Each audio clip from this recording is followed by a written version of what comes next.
In this video I'm going to be talking about Hell Let Loose. What exactly is Hell Let Loose? Well, it's a gun game, but more specifically it's a mass multiplayer first person shooter game set in the World War II era, created by an Australian studio called Black Matter. This game originally came out for PC in 2019 and we've been lucky enough on the PlayStation 5 to have it grace our consoles, and not only that, it's also the free PS Plus game for October 2021. So in this video what I'm going to be doing is I'm going to be doing an analysis of the trophy list, I'm going to do a breakdown, and I'm going to give you my thoughts from the perspective of someone who is quite an experienced trophy hunter. I've had a look at the list so far, I've spoken to a few people who are playing it, I've spoken to a few PC gamers, and it does look like it's quite the grind and it's all mass multiplayer trophies. So for those who don't like multiplayer trophies, it's going to turn you off on this one. But it does look like a great game and it looks like the trophy list is doable, just requires a little bit of skill. So without further ado, let's have a look at the trophy list.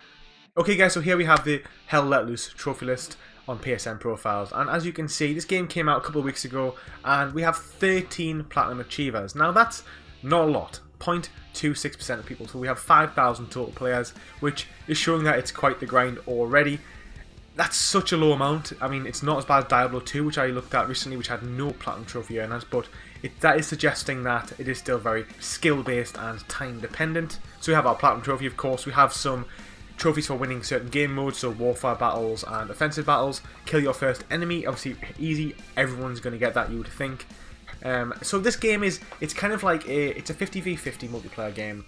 It's kind of like hardcore Call of Duty, so like, you know, where you're dying, one shot to the head will kill you regardless of where you are, and a couple of shots to the body will just kill you straight away. So it's a very like grounded World War II simulator shooter game. I've heard some really great things about it. I've heard it's really tactical, it's really fun. There's like officers and commander roles as well who don't maybe fight as much. You have engineers and stuff. It's not just your straightforward battlefield where everyone just jumps in and runs and guns. It's a lot slower of a game because, you know, you die so quickly. There's a large focus on squad combat, people actually sticking together and trying to function as an actual squad, getting orders from their officers, and that does really interest me because although I do like a first person shooter from time to time, I've lost interest in them significantly, but this game is really enticing me in just because of the difference that it has, the strategy, the teamwork that's involved. And on that, as you can see, there's trophies for reviving a friendly player. Reviving friendly player 10 times in one match. Place your first garrison, so that's kind of the idea that certain units can forward on make new respawn points further into the game, and it involves you as a squad moving forward and placing those. Again, a lot more of that sort of tactical side of it. For getting kills with artillery in total, that's an ultra rare, so that probably is quite hard. I mean, I think when we get later down the list, there's a lot of longer trophies. So these are the type ones you just kind of work on as you go. Obviously, there's some easy ones. You know, win as the Allies, win as the Nazis, and get a team kill, kill yourself with your own grenade. You can get that as soon as you turn the game on. And thankfully, it's good to see that the trophy tracking is actually on PSN profiles.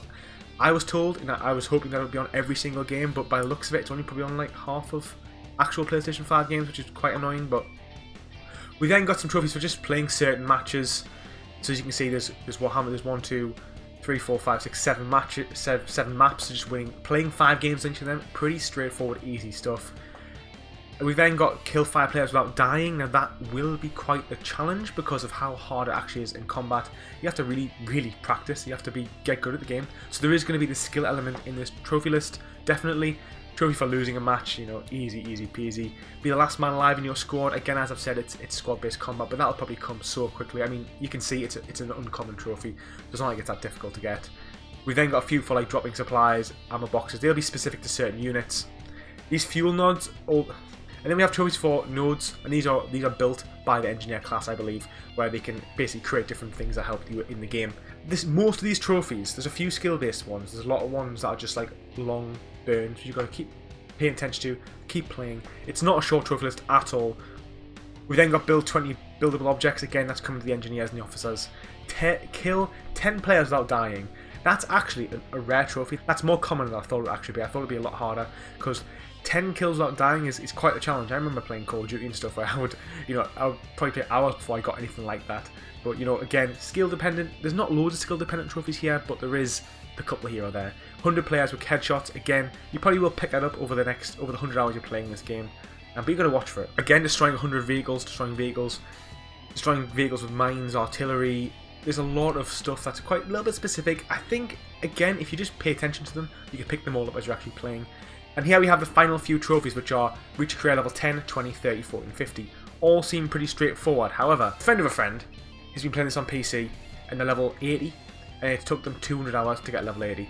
So as you can imagine, just going off that, you're probably looking at to get level 50. If you're really good, maybe like 80, 90 hours, but the average person maybe 100 to 120 hours. So that'll probably be the last trophy you actually get for this game, must be reach level 50. You really have to put the time in.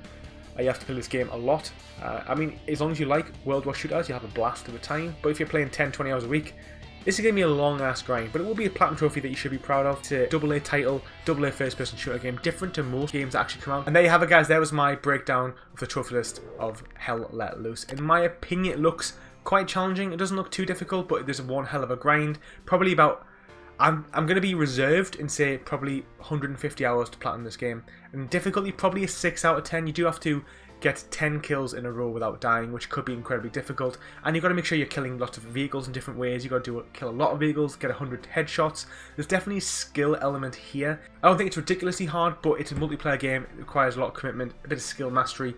It's definitely a trophy list for an experienced gamer or somebody who really wants to just get stuck into an online game with a few friends. If you can get a squad together who are committed to playing, you'll probably have one hell of a great time with this. So on that, I'd like to ask you what your thoughts are of this trophy list. Is this a game you've got on PS Plus? Is it a game you're going to try and platinum? I mean, I think it'll take a brave soul to go for this. Most trophy hunters don't want to dedicate 150 hours to an online multiplayer game, but you know, some of us will, and I'd like to hear from you if you're going to go for the platinum.